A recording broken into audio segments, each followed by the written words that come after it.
బేబీజీ అమరావతి వెంచర్లో freedom from registration charges జనవరి 26 వరకు మాత్రమే. కాల్ 04069032244. బీజేపీ కొత్త నాయకత్వం దిశగా అడుగులు వేస్తుంది. బీజేపీ జాతీయ పగ్గాల్ని స్వీకరించేందుకు ఒక యువ కెరటాన్ని ఆ యువ కెరటం ఏ విధంగా పార్టీకి దిశానిర్దేశించి నబీన్ ఏకగ్రీవంగా ఎన్నిక అవకాశాలని అధికారిక ప్రకటన మాత్రమే పెండింగ్ లో ఉంది. ఈ అంశం పైన విశ్లేషణ చూద్దాం. మనం రవికిరణ్ గారు, ఏపీ బీజేపీ అధికార ప్రతినిధి గారు మనతో పాటు జాయిన్ అవుతున్నారు. రవికిరణ్ గారు నమస్కారం. సార్ కేశవ్ గారు, ముందుగా మీకు సుమన్ టీవీ వీక్షకులందరికీ నమస్కారం అండి. రవికిరణ్ గారు, ఏంటి ఎవరు ఊహించని విధంగా ఒకే ఒక నామినేషన్, అది కూడా 37 సెట్లు ఆయన్నే బలపరుస్తూ చేసినటువంటి నామినేషన్. యంగ్ అంటే 45 ఏళ్ల వయసు అని చెప్తున్నారు. ఇంత అనుభవం ఉండి ఇప్పుడు 15 ఏళ్ళు అధికారంలో ఉండి వరుసగా ఆల్మోస్ట్ ఇప్పుడు థర్డ్ టర్మ్ కాబట్టి 15 ఏళ్ళు కౌంట్ చేసుకొని చూస్తే కూడా ఒక బలమైనటువంటి పార్టీకి ఒక యువకుడి చేతిలో పెడుతున్నటువంటి పరిస్థితి. ఏంటి బీజేపీ వ్యూహం? సార్ కేశవ్ గారు, నితిన్ నబీన్ గారు అయితే భారతీయ జనతా పార్టీ ఏర్పడిందో ఏప్రిల్ 1980లో ఏర్పడింది. ఆ తర్వాత మే మాసంలోనే పుట్టినటువంటి వ్యక్తి. అంటే భారతీయ జనతా పార్టీకి ఎంత వయసు అంటే భారతీయ జనతా పార్టీ పూర్వ స్వరూపం భారతీయ జనసంఘ్, అది 75లో చేసుకున్నాం. తర్వాత జనతా పార్టీ, తర్వాత భారతీయ జనతా పార్టీ ఏర్పాటు చేసుకున్నాం. ఇది చరిత్ర తెలిసింది. ఇప్పుడు భారతీయ జనతా పార్టీ ఏర్పాటై 45 సంవత్సరాలు పూర్తయింది. 45 ఏళ్ల వయసు ఉన్నటువంటి నితిన్ నబీన్ గారిని జాతీయ అధ్యక్షుడిగా ఈరోజు ఎన్నిక అఫీషియల్ గా ప్రకటన జరగబోతుంది. నిన్న నామినేషన్స్ పూర్తయిపోయినాయి. ఈ సందర్భంగా వారికి అభినందనలు, శుభాకాంక్షలు భారతీయ జనతా పార్టీ కార్యకర్తల తరఫున, ప్రజల తరఫున.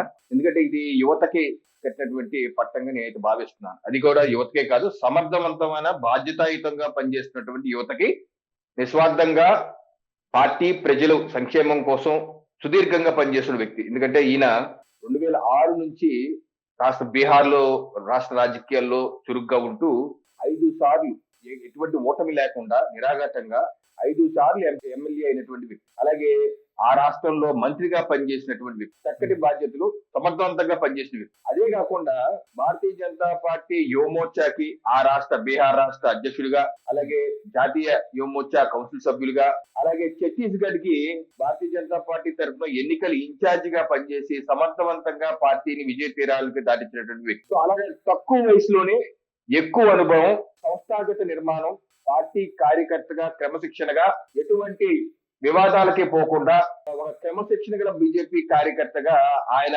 సుదీర్ఘ ప్రయాణం భారతీయ జనతా పార్టీలో సుదీర్ఘంగా దగ్గరగా 20 ఏళ్ల ప్రయాణం చేశారు. అందుకని ఈ యొక్క స్వల్ప వయసులో, చిన్న వయసులోనే వారికి అత్యంత ప్రముఖమైనటువంటి భారతీయ జనతా పార్టీ జాతీయ అధ్యక్షుల బాధ్యత ఇవ్వడం జరిగింది. కానీ పార్టీలో చాలా మంది సీనియర్లు, ఇటు మోడీ గారు, అమిత్ షా గారు, తర్వాత సరే ఇప్పుడు జేపీ నడ్డా గారు నడిపిస్తున్నారు, నితిన్ గడ్కరీ గారు, ఇంకా చాలా మంది సీనియర్లు ఉన్నారు. వీళ్ళందరినీ పక్కన పెట్టారు. నెక్స్ట్ జనరేషన్ లీడర్షిప్ అని చెప్పని చెప్తూ వచ్చారు. కిషన్ రెడ్డి గారికి దక్షిణాది నుంచి ఇస్తే కిషన్ రెడ్డి గారికి ఇవ్వచ్చు, అలానే ఉమెన్ మహిళా అధ్యక్షురాలుగా డిసైడ్ చేయడానికి కూడా కొన్ని ఆప్షన్స్ ఉన్నాయి. ఇట్లాంటి చర్చలు చాలా జరిగినాయి. సౌత్ కి ఈసారి ప్రయారిటీ ఇస్తారనేటువంటి చర్చ కూడా జరిగింది. ఇవన్నీ పక్కన పెట్టేసి మళ్ళీ బీహార్ నుంచి మీరు చెప్పిన అనుభవం అంతా కూడా బీహార్ రాష్ట్రంలో మాత్రమే ఉంది ఆయన, ఎక్సెప్ట్ ఛత్తీస్గఢ్ ఎన్నికల ఇన్ఛార్జ్ గా పనిచేయడం మినహా. జాతీయ రాజకీయాల పైన కానీ, ముఖ్యంగా సదరన్ పాలిటిక్స్ పైన కానీ, ఇతర ప్రజా జీవనాల పైన కానీ ఈయనకున్న అనుభవం ఏంటి? ఆయన చేతిలో పార్టీ పెట్టాలనే నిర్ణయం తీసుకోవడం వెనక కారణం ఏంటి? అంటే భారతీయ జనతా పార్టీ ఇది కార్యకర్తల పార్టీ అని, సిద్ధాంతాలుగా పనిచేసే పార్టీ. పార్టీని నిర్మాణంలో చురుగ్గా పనిచేయాలి. అలాగే భవిష్యత్ తరాన్ని కూడా రెడీ చేసుకోవాల్సిన బాధ్యత భారతీయ జనతా పార్టీ. ఇది Bharatiya Janata party not just political party, it's a philosophy, it's a party of difference. ఇది ఒక సిద్ధాంతాలుగా అడుగున్నటువంటి పార్టీ. మిగతా పార్టీ, మా పార్టీ చాలా డిఫరెన్స్. ఇది ఏ ఒక్కరి మీద ఆధారపడి రన్ అవుతున్న పార్టీ కాదు. వీళ్ళు అనేకమైన నాయకులు తొలితరం నుంచి మనం చూసాం. ఇప్పుడు భారతీయ జనతా పార్టీ తొలితర నేతలు ఎవరండి? వాజ్పేయి గారు, అద్వానీ గారు, మురళీ మనోహర్ జోషి గారు, అలాగే భైరవ్ సింగ్ షెకావత్ గారు, ఈ తొలితరం నేతలు. ఆ తర్వాత నెక్స్ట్ జనరేషన్ 2G అనుకుందాం. 2G జనరేషన్ నేతలు ఎవరు?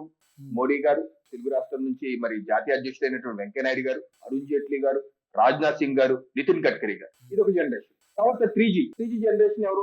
అమిత్ షా గారు, జేపీ నడ్డా గారు, భూపేంద్ర యాదవ్ గారు, ధర్మేంద్ర ప్రధాన్ గారు, యోగి ఆదిత్యనాథ్ గారు, దేవేంద్ర ఫడ్నవీస్ గారు. Third generation. ఇప్పుడు 4th జనరేషన్ కి వచ్చాం. దీనిలో నితిన్ నబీన్ గారితో స్టార్ట్ అవుతుంది. ఒక కొత్త తరాలు కూడా రెడీ చేసుకుంటే గానీ భావి తరాలకి భారతీయ జనతా పార్టీ చురుగ్గా ముందుకు తీసుకువెళ్ళాలి. ఎందుకంటే ఒక సుదీర్ఘమైనటువంటి ప్రయాణం, దేశం యొక్క నిర్మాణం కోసం ఏర్పడిన పార్టీ.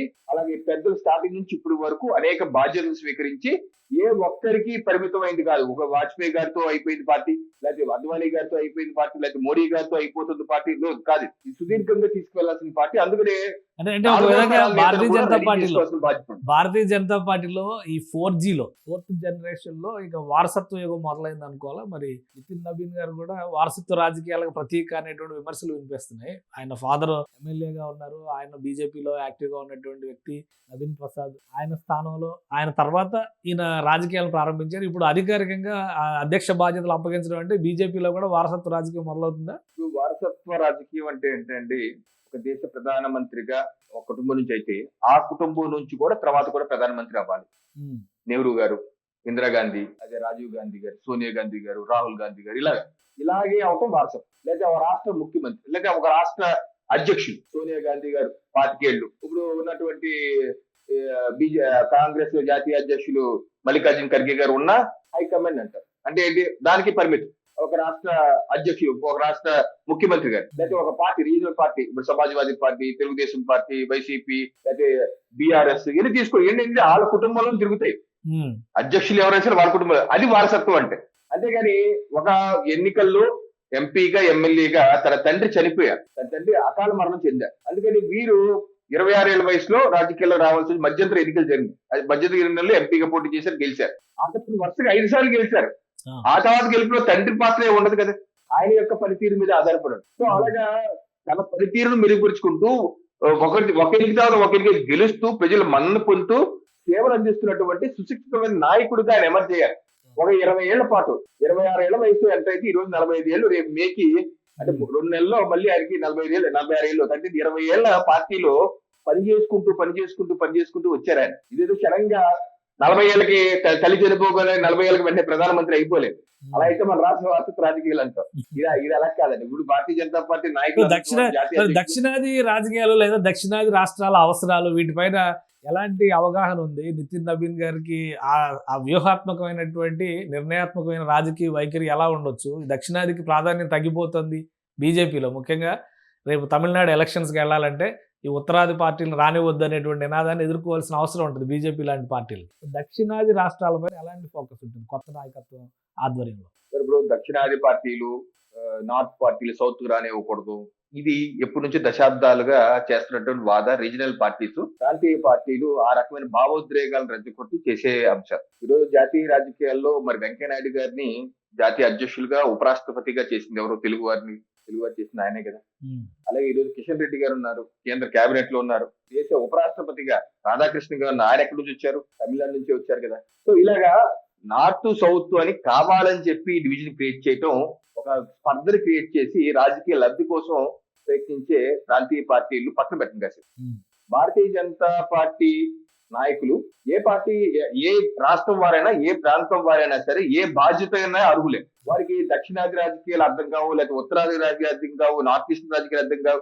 20 ఏళ్ల రాజకీయ జీవితాల్లో ఉండి రకరకాల వ్యక్తులతో పనిచేసిన వ్యక్తికి, భారతదేశ ప్రజలతో పనిచేసి సక్సెస్ఫుల్ చేసిన వ్యక్తికి ఆ ప్రాంతం రాజకీయ అర్థం కాదు, ఈ రాజకీయ అర్థం కాదంటే అది సమంజసం కాదేమో నేను అనుకుంటున్నాను. ఎందుకంటే ఇట్స్ మ్యాటర్ ఆఫ్ టైం అంతే. ఏమి తెలియకుండానే ఆయన యువమోర్చా జాతీయ కౌన్సిల్ సభ్యులుగా యువమోర్చాలో పనిచేశారు. ఆయన వివిధ ప్రాంతాల వ్యక్తులతో పనిచేశారు. అంతేగాని ఇక్కడ సౌత్ లో లేకపోతే ఇక్కడ మన రాష్ట్రాలకు ఇన్ఛార్జ్ చేస్తేనే తెలుస్తుంది, లేదా ఇక్కడ ఎమ్మెల్యే అయితే తెలుస్తుంది, అలా కాదండి. భారతీయ జనతా పార్టీ మిషన్ 2029 నితిన్ నబీన్ కి ఇచ్చేటువంటి టాస్క్ అనుకోవాలి. ఆయన ఆధ్వర్యంలోనే ఎన్నికలకు వెళ్తారా, జాతీయ ఎన్నికలకి? ఎందుకంటే 27 తర్వాత ఏ క్షణంలో ఏ పరిణామాలైనా జరగవచ్చు అని చర్చ నడుస్తుంది.